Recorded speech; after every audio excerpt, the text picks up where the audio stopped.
Welcome to Revelation Ministries. I am Joseph Yidana.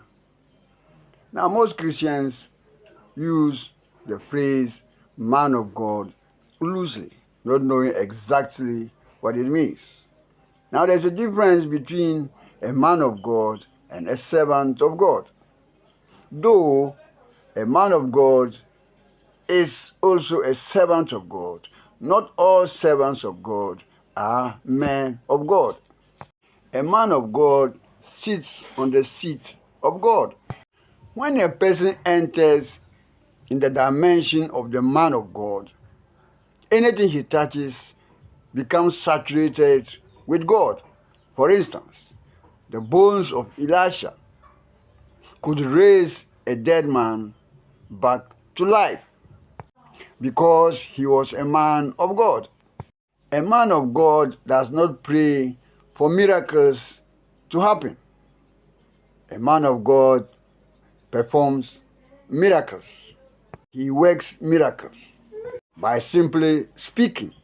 He does not pray for them.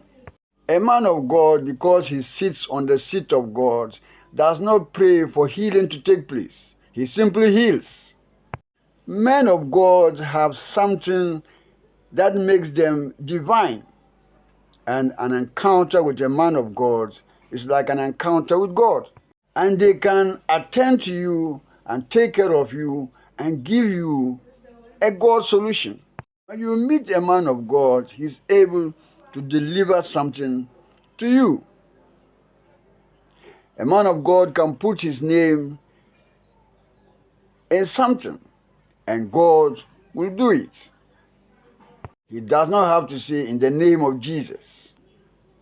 Though many men of God still say in the name of Jesus, they are also able to do without using the name, or they can put their own name in and it will happen. Elijah, being a man of God, said, "If I am a man of God, let fire come down from heaven and consume you." And fire came down from heaven and consumed them.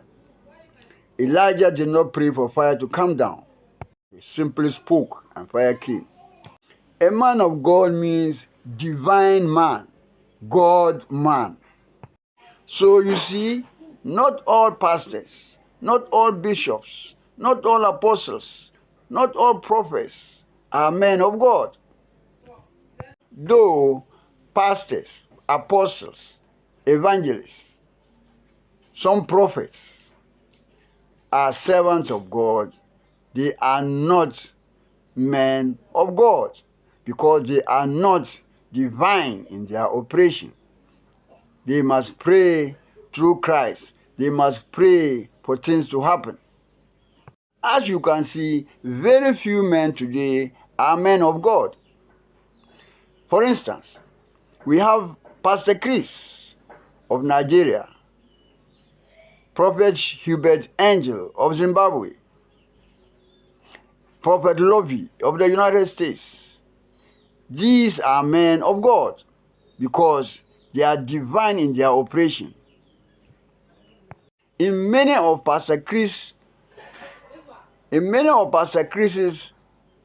healing schools, you will see him standing over a hopelessly sick man. And yet he does not pray for the sick man. He simply says, "Rise up and walk." And the fellow rises up. That is a man of God. A man of God sits in the seat of God and speaks as God. There are very few men of God today in the world, apart from making or working miracles and healing. They are able to turn very mighty things upside down as though they were so simple. They can remove governments just by speaking. They can install presidents just by their words. They speak as though they were God. And things indeed happen because they are divine in their operations. However, a servant of God is anybody doing the work of God. A pastor, he might not be able to heal, but he's still a servant of God.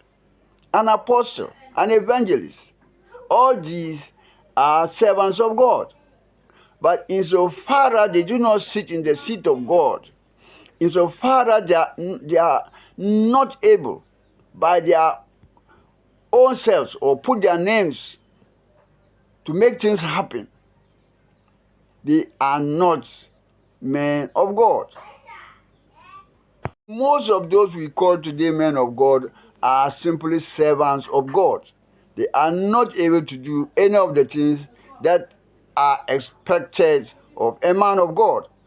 And if somebody is not able to perform as expected of a man of God, as a divine man, he is not a man of God. He is, however, a servant of God, doing the work of God. Fellow Christians, if you have been blessed by this video, like the video and share to as many people as possible. And I'll see you again in my next video.